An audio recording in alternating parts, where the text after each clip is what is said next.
नमस्कार मित्रांनो. तर आपल्यातील खूप साऱ्या जणांमध्ये इंडायजेशनचा खूप मोठा प्रॉब्लेम असतो. स्पेशली जे वेट लॉस करताय किंवा कोणत्याही प्रकारचं वर्कआउटसाठी डाएट फॉलो करताय तर त्यांचं जे डायजेशन आहे ते खूप पुअर असतं. आणि मला खूप सारे प्रश्न भेटत असतात की जे पुअर डायजेशन आहे ते कसं फिक्स करायचं. तर आजच्या या व्हिडिओमध्ये मी या टॉपिकबद्दल तुमच्याशी काही गोष्टी शेअर करणार आहे.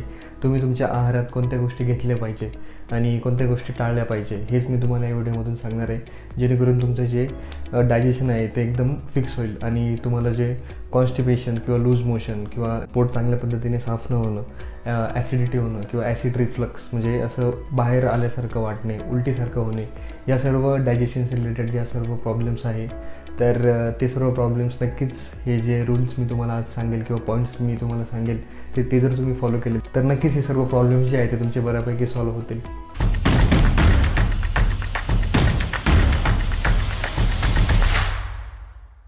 तर आपल्यातील खूप सारे जण असे आहे जे वर्कआउट सुरू करतात त्यांचं वेट लॉस करण्यासाठी किंवा वजन वाढवण्यासाठी, आणि जेव्हा ते वर्कआउट करतात तेव्हा ते डाएट पण चांगल्या पद्धतीने घेत असतात, पण त्यांना काही रिझल्ट येत नाही. आणि त्यातली खूप साऱ्या जणांना इंडायजेशनचा प्रॉब्लेम होतो. म्हणजे ते एका दिवसभरात जर 4 ते 5 मील घेत असेल किंवा 5 ते 6 वेळा जर ते जेवण करत असेल तर खूप साऱ्या वेळी असं होतं की त्यांचं जे अन्न आहे ते चांगल्या पद्धतीने पचत नाही आणि त्यांना वीकनेस पण फील होते आणि पोटात असं गॅस असल्यासारखं, ब्लोटिंग असल्यासारखं पण खूप साऱ्या जणांना अनुभव येत असतो.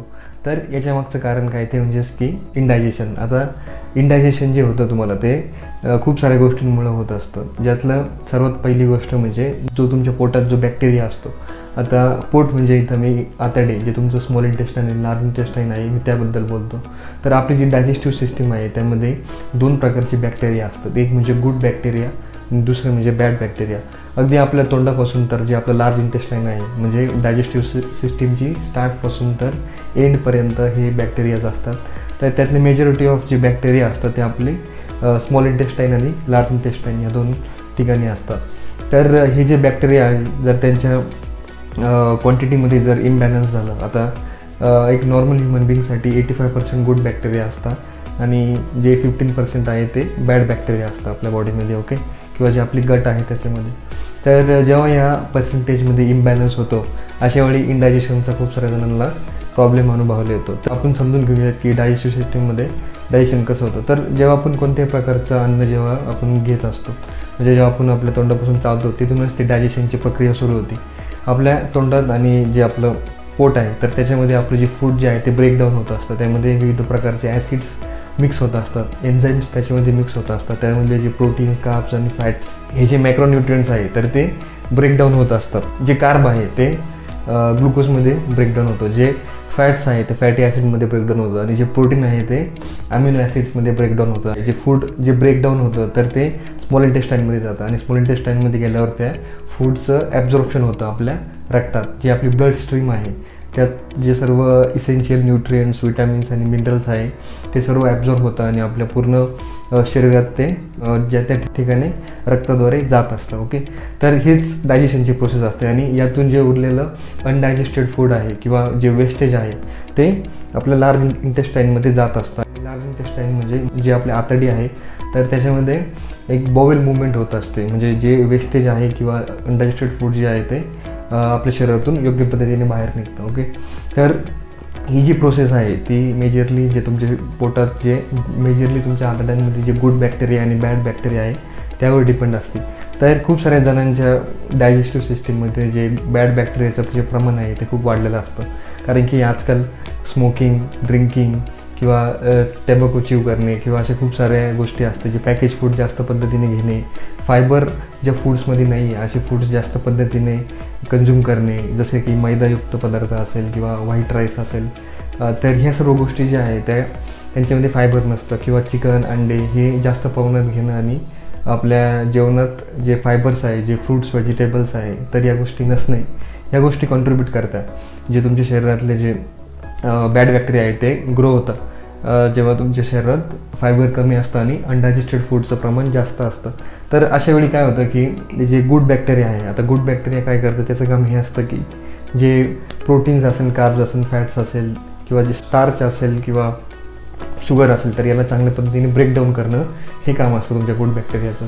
पण जेव्हा तुम्ही एम्प्टी कॅलरी फूड्स जसे की पॅकेज फूड असतात तर ते तुम्ही जास्त पद्धतीने जेव्हा कन्झ्युम करता, ज्याच्यामध्ये अल्ट्रा प्रोसेस्ड फूड, जे ऑइली किंवा शुगरी पदार्थ जे आहे, बिस्किट्स असेल, चिप्स असेल किंवा बेकरी आयटम्स असेल, ज्याच्यामध्ये अननेसेसरी कॅलरीज असतात किंवा अनहेल्दी कॅलरीज असतात, ह्या तुम्ही जेव्हा जास्त पद्धतीने कन्झ्युम करता, अशा वेळी जो गुड बॅक्टेरिया आहे तर त्याला खूप प्रॉब्लेम होतो तुमच्या शरीरात. आणि जे बॅड बॅक्टेरिया आहे तर हे सर्व बॅड बॅक्टेरिया हे सर्व अनहेल्दी फूड्सवर फीड होत असतात. म्हणजे त्याचं फूड जे आहे ते हे सर्व अनहेल्दी फूड असतं. तर याचाच अर्थ असं होतं की तुमच्या शरीरात बॅड बॅक्टेरियाची जी संख्या आहे ती वाढते.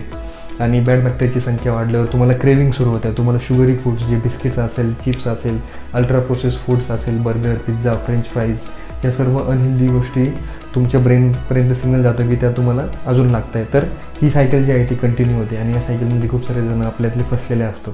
तर सर्वप्रथम तुम्हाला गोष्ट ही करायची आहे की जे तुम्ही पॅकेज फूड्स घेता किंवा जे अल्ट्रा प्रोसेस्ड फूड घेताय ते एकदम बंद करायचे आहे.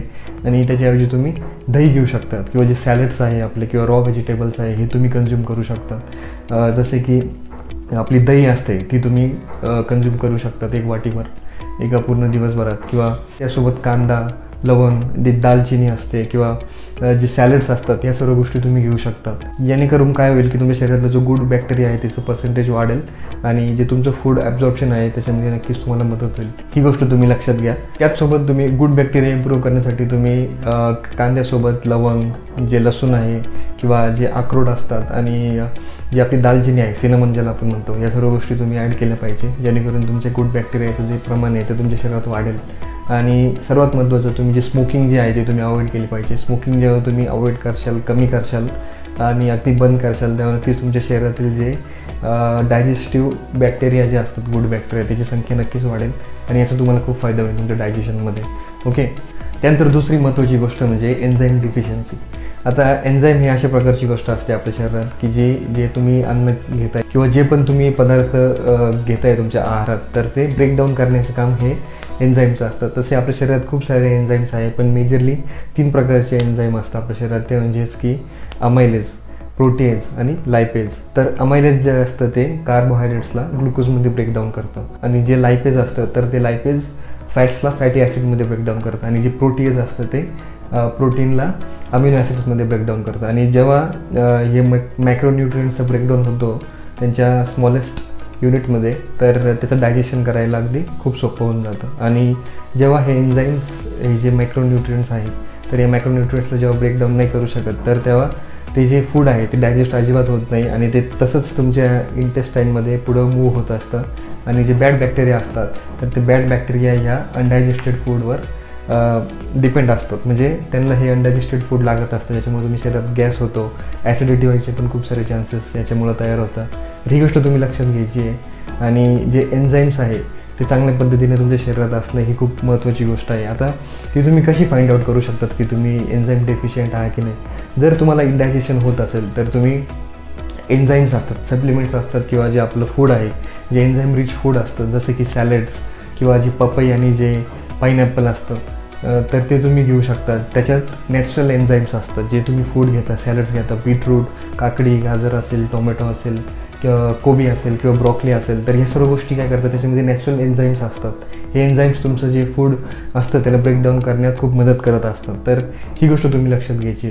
जर तुम्ही दूध घेताय आणि ते दूध जर पचन नाही होते तर याचा अर्थ तुम्ही लॅक्टिक इंटॉलरंट आहात. म्हणजे दुधात जे लॅक्टोज असतं ते तुमच्या शरीरात पचत नाही आहे. तर यासाठी तुम्ही लॅक्टेज नावाचं जे एन्झाईम असतं ते तुम्ही घेतलं पाहिजे. ओके. त्याचं तुम्ही सप्लिमेंट घेऊ शकतात किंवा फूडमधून तुम्ही ते कन्झ्युम करू शकतात. ही गोष्ट तुम्ही लक्षात घ्या.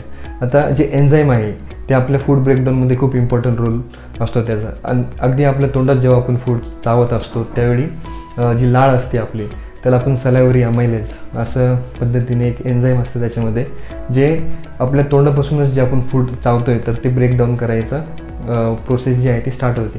आणि जसं जसं तुमच्या इसोफेगसमध्ये ते फूड ट्रान्सपोर्ट होत असतं त्याच्यामध्ये चांगल्या पद्धतीने ते एन्झाईमसोबत मिक्स होऊन तुमच्या पोटात जातं, जिथे पँक्रिया असतो आणि जे बाईल डक्ट आहे, पित्त. तर हे सर्व गोष्टी काय असतं ते डायजेस्टिव्ह ज्युसेस जे असतात, ज्याला आपण एन्झाईम असं म्हणूयात, तर ती गोष्ट त्याच्यात फूडसोबत मिक्स होते आणि फूड जे आहे ते चांगल्या पद्धतीने ब्रेक होतं आणि तुमच्या इंटेस्टाईनमध्ये जातं. ओके. ही गोष्ट तुम्ही लक्षात घ्या. ही गोष्ट मी तुम्हाला सांगतो आहे कारण की तुम्हाला डायजेशनची प्रोसेस समजली पाहिजे. आणि डायजेशनची प्रोसेस तुम्हाला जेव्हा समजेल आणि ती कोणत्या फॅक्टरवर डिपेंड करते ही गोष्ट जेव्हा तुम्हाला समजेल तर नक्कीच तुम्हाला जेव्हा इंडायजेशनचे प्रॉब्लेम येतील किंवा ॲसिडिटी किंवा ॲसिड रिफ्लक्स किंवा लूज मोशन होणे, जास्त वेळ टॉयलेटला जाणे दिवसभरात, किंवा एकदम 1-2-3 दिवसात तुम्हाला टॉयलेटच जर नाही होते, तर अशा वेळी कोणती गोष्ट त्यासाठी कारणीभूत आहे, या गोष्टी तुमच्या लगेच लक्षात येतील. यासाठी मी तुम्हाला ही जी प्रोसेस जी आहे ती मी सांगतो आहे. आय होप तुम्हाला हे जे 2 पॉईंट आहे ते लक्षात आले असेल. त्यानंतर आपला तिसरा आणि महत्त्वाचा पॉईंट तो म्हणजेच की तुमच्या शरीरात फायबरची कमी असणे. आता जे फायबर असतं ते आपल्याला कोणत्या कोणत्या गोष्टीतून मिळतं, जसं की ओट्स असेल, ब्राऊन राईस असेल, किंवा विविध प्रकारच्या फळभाज्या असेल, तर आणि जे आपले गहू असतात, तर ह्या सर्व गोष्टींमध्ये फायबर्स असतं खूप साऱ्या प्रमाणात. जेव्हा तुम्ही ह्या सर्व गोष्टी कमी कन्झ्युम करता तुमच्या आहारात, तर नक्कीच तेव्हा तुम्हाला इंडायजेशनचा प्रॉब्लेम होऊ शकतो किंवा कॉन्स्टिपेशनचा पण प्रॉब्लेम होऊ शकतो. म्हणजे 3 ते 4 दिवस तुमचं जे पोट आहे ते चांगल्या पद्धतीने साफच नाही होणं. तर ही गोष्ट तुम्हाला अनुभवायला येऊ शकते. तर यासाठी तुम्ही काय करू शकतात की तर मोस्टली मी बघत असतो की खूप सारे जण काय करतात, डाएटमध्ये चिकन घेत असतात, अंडी घेत असतात. म्हणजे त्या गोष्टींमध्ये फायबर नाही आहे, त्या सर्व गोष्टी फक्त त्याच गोष्टी घेत असतात, पण त्यासोबत ते फायबर घ्यायला विसरतात. जेव्हा ते चिकन आणि अंडी घेत आहे त्यासोबत ते ब्रोकली घ्यायला विसरतात. आणि जे ब्राऊन राईस असेल, ओट्स असेल, किंवा सॅलड्स असेल विविध प्रकारचे, किंवा कॅबेज असेल, जे कोबी आहे आपलं, ह्या सर्व फळभाज्या आणि जे सॅलड्स आहे त्या सर्व गोष्टी घ्यायला विसरतात. यामुळे त्यांच्या शरीरात फायबरची कमतरता होते, आणि फायबरची कमतरता झाल्यामुळे फक्त प्रोटीन जास्त पद्धतीने कन्झ्युम केल्यामुळे त्यांना कॉन्स्टिपेशनचा प्रॉब्लेम होतो. 2 ते 3 दिवस त्यांचं जे पोट आहे ते साफच नाही होतं, आणि खूप सारे गॅस आणि त्यांच्या पोटात ब्लोटिंग तयार होते. ओके, तर अशा वेळी तुम्ही काय करू शकतात, सिम्पली तुम्ही तुमच्या डाएटमध्ये जे फायबर्स असतात, जे फायबरयुक्त पदार्थ आहे ते तुम्ही ॲड करू शकतात. आणि फायबरयुक्त पदार्थ ॲड केल्यावर तुम्हाला लगेच अनुभव येईल की जे तुमचं वेस्ट मूवमेंट आहे तुमच्या इंटेस्टाईनमध्ये ते एकदम चांगल्या पद्धतीने होते. तुमचं पोट जे आहे ते खूप चांगल्या पद्धतीने साफ होतं आहे. पोट म्हणजे जे तुमची आतडी आहे तर ती चांगल्या पद्धतीने साफ होते, हे तुम्हाला लगेच लक्षात येईल. ओके, तर ह्याच 3 महत्त्वाच्या गोष्टी होत्या ज्या मला तुम्हाला या व्हिडिओद्वारे सांगायच्या होत्या.